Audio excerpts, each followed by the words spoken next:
কাতারের সঙ্গে একটি নিরাপত্তা চুক্তি স্বাক্ষরের কাজ চূড়ান্ত পর্যায়ে রয়েছে বলে জানিয়েছেন যুক্তরাষ্ট্রের পররাষ্ট্রমন্ত্রী ও প্রেসিডেন্ট ডোনাল্ড ট্রাম্পের জাতীয় নিরাপত্তা বিষয়ক উপদেষ্টা মার্কো রুবিও। মঙ্গলবার ইসরায়েলের বাণিজ্যিক রাজধানী তেল আবিবে এক ব্রিফিংয়ে এ তথ্য জানিয়েছেন তিনি।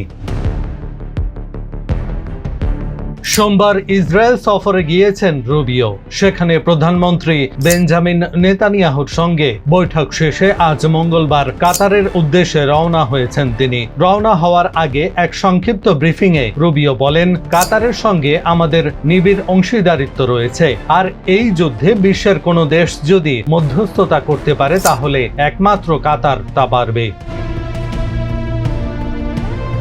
এ কারণেই আমরা কাতারের সঙ্গে একটি নিরাপত্তা চুক্তি করতে যাচ্ছি। চুক্তির কাজ চূড়ান্ত পর্যায়ে রয়েছে। মার্কো রুবিও যদিও প্রকাশ্যে বলেননি, তবে তিনি ইঙ্গিত দিয়েছেন যে কাতারে ইসরায়েলের সাম্প্রতিক হামলার জেরেই দেশটির সঙ্গে নিরাপত্তা চুক্তি করছে যুক্তরাষ্ট্র।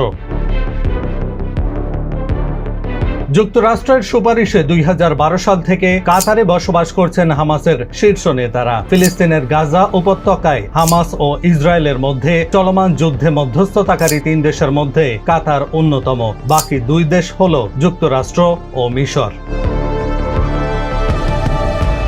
2025 সালের 31 জুলাই ইরানে ইসরায়েলের হামলায় নিহত হন হামাসের রাজনৈতিক শাখার শীর্ষ নির্বাহী ইসমাইল হানিয়া। একই বছর 16 অক্টোবর গাজায় নিহত হন তার উত্তরসূরি ইয়াহিয়া সিনওয়ার। হানিয়া ও সিনওয়ার নিহত হওয়ার পর হামাসের শীর্ষ নেতার পদে আসেন খলিল আল হায়া। খলিল আল হায়া এবং হামাসের অন্যান্য জ্যেষ্ঠ নেতাদের হত্যা করতে গত 9 সেপ্টেম্বর কাতারের রাজধানী দোহায় একটি ভবনে বোমা বর্ষণ করে ইসরায়েলি বিমান বাহিনী। মাত্র 15 মিনিট স্থায়ী হওয়া সেই হামলায় 6 জন নিহত হন, কিন্তু সৌভাগ্যবশত বেঁচে যান খলিল আল হায়া ও হামাসের অন্যান্য জ্যেষ্ঠ নেতারা।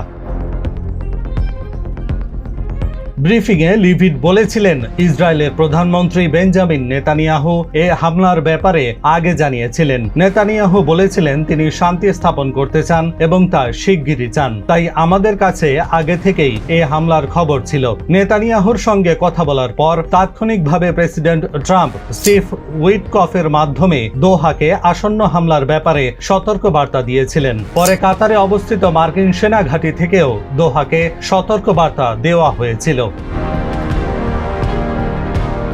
তবে সোমবার ওভাল অফিসে এক্সিওসের এক সাংবাদিক ট্রাম্পকে এ ব্যাপারে প্রশ্ন করলেও যুক্তরাষ্ট্রের প্রেসিডেন্ট বলেন, না, তারা আমাকে আগে কিছু জানায়নি। আপনি হামলার তথ্য যেভাবে পেয়েছেন আমিও ঠিক সেভাবেই পেয়েছি। Prime news Dhaka, news desk.